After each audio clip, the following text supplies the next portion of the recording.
সকল বোর্ড 2016 এবং 17 এবং আমি কিছু দিক নির্দেশনা দেব যা ফলো করলে A+ নিশ্চিত।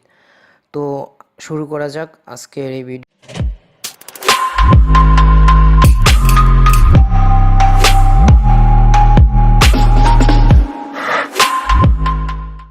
আজকের ভিডিও হচ্ছে গিয়ে 2019 সালের অঙ্ক সাজেশন, খুব শর্টকাট সাজেশন, এবং এই শর্টকাট সাজেশনের মাধ্যমে কিভাবে ভালো রেজাল্ট করা যায় তার কিছু নমুনা।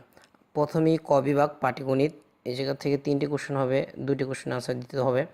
তো পাটিগণিতের প্রথম অধ্যায় হচ্ছে প্যাটার্নের জন্য দিনাজপুর বোর্ড 17 এবং রাজশাহী বোর্ড 2017 এবং মেন বইয়ের যে উদাহরণ 4, এই 3টি অঙ্ক করলেই হয়ে যাবে।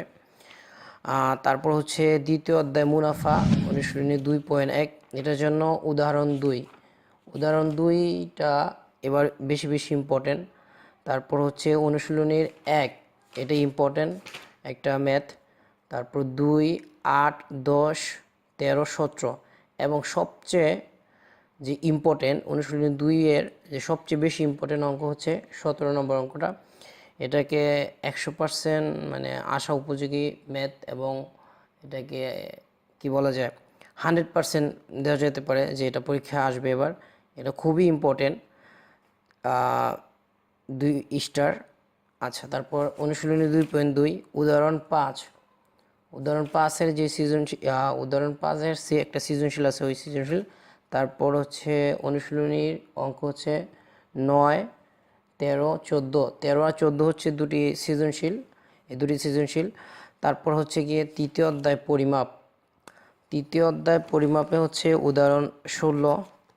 তারপর অনুশীলনীর 11, 12, 17, অনুশীলনী 17, 18, 20 এবং 28, এই 4টি অঙ্ক পরিমাপ থেকে বেশি ইম্পর্টেন্ট, তো এটি খুবই ইম্পর্টেন্ট। তারপর হচ্ছে খ বিভাগ বীজগণিতের যে বীজগাণিতিক সূত্রাবলী ও প্রয়োগ, এটা হচ্ছে গিয়ে ঢাকা বোর্ড 2017 অনুশীলনী 4.1 থেকে একটা কোশ্চেন আসছিল, 4.1, 4.2 থেকে কম্বাইন।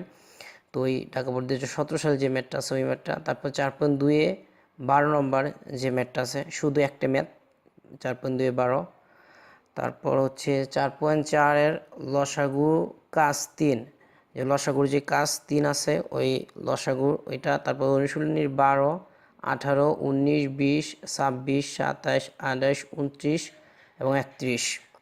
তারপর হচ্ছে যশোর বোর্ড 17 এবং রাজশাহী বোর্ড 17, এই মেন বইয়ের অনুশীলনী অঙ্কদের সাথে যশোর বোর্ড 17 এবং রাজশাহী বোর্ড 17 দুইটা বোর্ডের অঙ্ক। তারপর পঞ্চম অধ্যায় বীজগাণিতিক ভগ্নাংশ 5.1-এর উদাহরণ 7-এর গ, আর অনুশীলনীর অঙ্ক হচ্ছে 2-এর চ, 3-এর উম্ম চ ছ এবং 5-এর ঘ চ ছ নিয়। 5.2-এর হচ্ছে উদাহরণ 10-এর গ, অনুশীলনী 13-র ঘ উম্ম চ ঝ। 17, 18, 19, 20, এই 4টি অঙ্ক 5.2-এ খুবই ইম্পর্টেন্ট সৃজনশীল মেন বইয়ের। ষষ্ঠ অধ্যায় সরল সহসমীকরণ 6.1-এর অনুশীলনী 11 এবং অনুশীলনীর 11 নম্বর অঙ্ক এবং 26 নম্বর অঙ্ক। তারপর 6.2-এর উদাহরণ 4, খুবই ইম্পর্টেন্ট অঙ্ক। অনুশীলনীর অঙ্ক 12, 14 এবং 21, এই 3টি অঙ্ক স্টার মার্ক, খুবই ইম্পর্টেন্ট। তার সাথে আছে 17, 22, 23। তারপর হচ্ছে জ্যামিতি হচ্ছে উপপাদ্য 1, 3, 5, এই 3টা উপপাদ্য পড়লেই হয়ে যাবে, তার মধ্যে 5 বেশি ইম্পর্টেন্ট।